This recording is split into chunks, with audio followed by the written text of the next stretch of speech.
केले, खोटे बोला, आपण रेटून बोला. आता अजितदादा मगाशी म्हणाले की तुम्ही पण काय काय ते बातम्या अशा सकाळी तर अशा बातम्या चालल्या होत्या की बोला आमचा काय कार्यक्रम होतो का काय, आमचा करेक्ट कार्यक्रम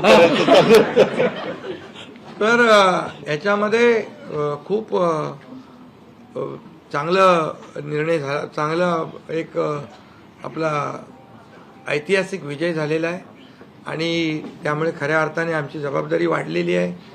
आता या सगळ्या ज्या काही जे घेतलेले आम्ही निर्णय आहेत, की आमचा एकही निर्णय कागदावर राहिलेला नाही. मी त्या सगळ्या निर्णयात जाऊ इच्छित नाही, पण एकही निर्णय आम्ही कागदावर ठेवला नाही.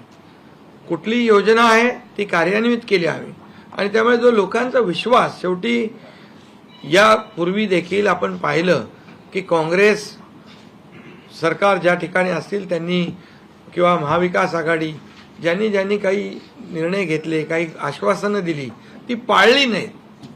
आश्वासनं दिली, नंतर कर्नाटकमधलंच आश्वासन घ्या, हिमाचलमधलं घ्या, आपल्या राजस्थानमधलं घ्या पूर्वीचं, की त्यामध्ये आश्वासन दिल्यानंतर निवडून आल्यानंतर केंद्राकडे पैसे मागायला लागले.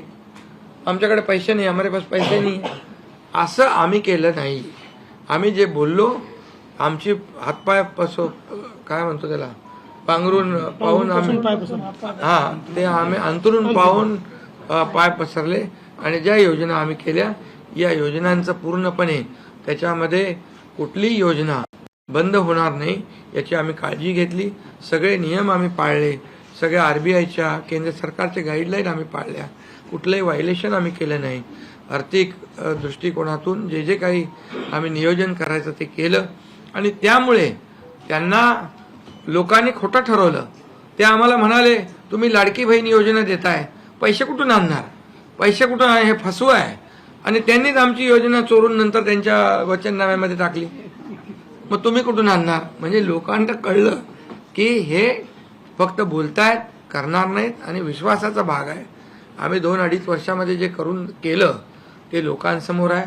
आम्ही कुठलंही काही याच्यामध्ये लपवाछपवी केली नाही. जे आहे ते स्पष्टपणे आम्ही मांडलं लोकांच्या समोर.